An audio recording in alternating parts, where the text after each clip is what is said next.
Hi, my name is Andrew McKenna, and this is my slide presentation on parental apathy. It's a case study for EDL 856. So what do I know about this case? Mrs. Rose is a new assistant principal at John F. Kennedy School. The school currently has no PTO, PTA, or any other type of parent groups. The school also has very little to no involvement with the surrounding community. Mrs. Rose's principal feels that basically parents are better off left alone. He thinks he understands the pulse of the community by the few parent calls throughout the year that he has to make. He also has had, sounds like possibly negative issues in the past when he's tried to pursue getting parent involvement. She had asked about getting together a parent group. He said that he would agree to have a parent meeting to see if the parents wanted to be more involved. The meeting notices were not even sent out until Friday before the Monday meeting, and they were sent home with the students. 8 parents showed up to the actual meeting, and the principal didn't even want to hold the meeting. What we need to know: what would be a better way to notify the parents of the meeting? Is there a better time of day to hold the meeting, or a better day in general to get more participants? Why is the principal so opposed to having a PTO or a PTA in the school? And what does he envision as he called it, a parental advisory group? What does he expect it to look like and act like? What parent groups has the school had in the past? What was successful about them and what wasn't successful about them?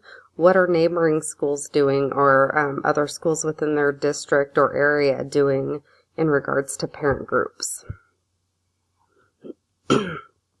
So the problem basically is that the school currently has absolutely no parent involvement or parent group of any kind. She is a new assistant principal and wants to increase the involvement of parents and the community in the school. Her principal is less than enthusiastic and has developed parental apathy over the years as an administrator. He did finally agree to the parent meeting, but will not agree to them having a PTO or PTA, simply said they could have a parental advisory group. The notices were sent out pretty late, therefore only 8 parents showed up, and the principal doesn't even now want to hold the meeting due to lack of attendance. So the proposed plan of action. First, I think it's important to request that the principal still holds that meeting, even if there is just 8 people there. I think it's important to ask the parents what they want out of a parent group. Clearly they want to be involved. They showed up. Ask the parents that attended what are good days, what are better times to hold parent meetings. What's the best way to notify them? Maybe notes home aren't the best. Maybe it could be email, parent links, social media, all sorts of different ways to notify. Ask the principal if he would be willing to meet in the next few days to discuss, kind of debrief the parent meeting. And then before meeting with him, I think it's important to research schools in the area and other schools and how they have successfully implemented parental groups within their school. Also, I think it's important to survey the teachers to see what they want out of a parent group. Continuing on my action plan, it's during the principal meeting, I think it's important to see what he wants out of a parent group. Maybe his ideas are totally different. Maybe he has some really good ideas. Share the information that you found on a successful parent group. Request permission to hold another parent meeting on maybe a different night.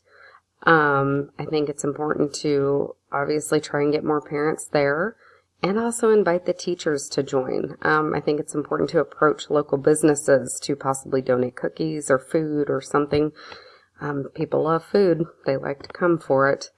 And create and send out earlier notices to parents and local businesses. Invite the businesses as well. Post a notice of the meeting on social media. There's Twitter, Facebook, all of those different things that people are on for the community members to see. Send out parent link reminders the day of the meeting and host the second meeting, and then brainstorm ways to create a functional parent group. Resolve. Basically, according to research, a couple different researches I found on Johns Hopkins University had studied. Yes, it's from the 80s, but I think it's still pretty relevant, that shows that parent involvement is identified as one of the 4 factors in effective schools that increase student achievement. And another research article I found said that parent educational involvement is primary and secondary, parental educational involvement is primary and secondary school is strongly linked to students' academic success. So the resolve continued. Research has proven that students are more successful when they have parents involved in school. It closes that gap between home and school, creates a sense of community, and opens lines of communication.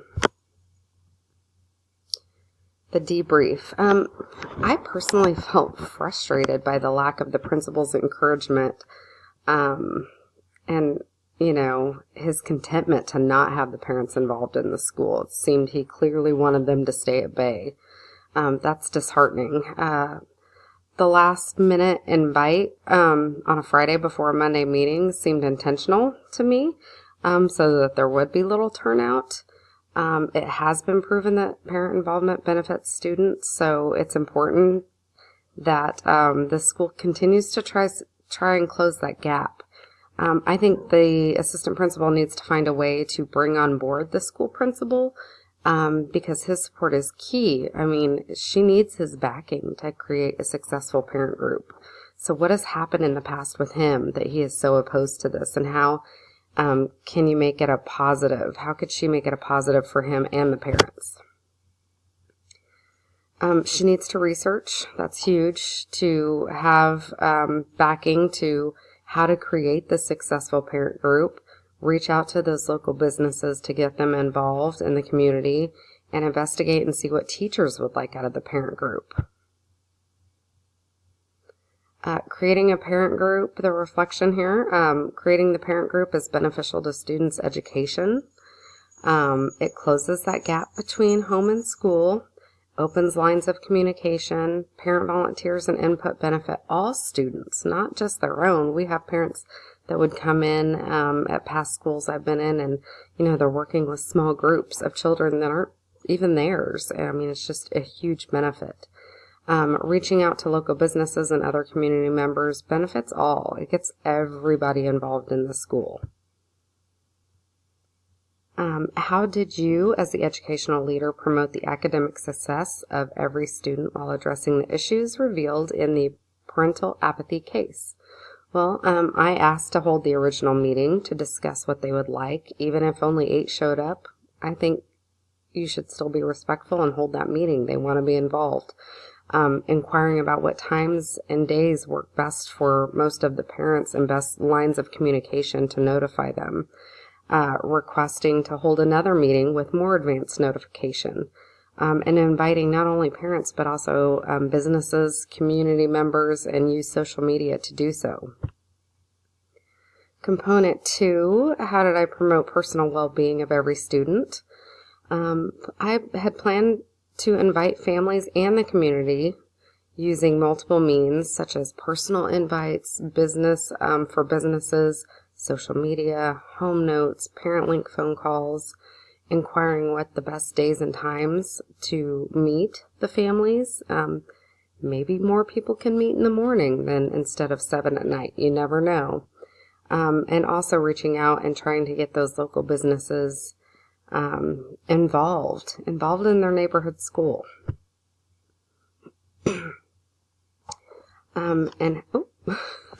I have a cat joining me here.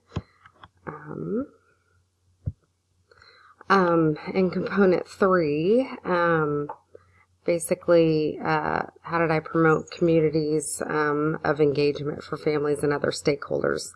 That is, I would approach other schools in the surrounding community to inquire how they do their parent groups.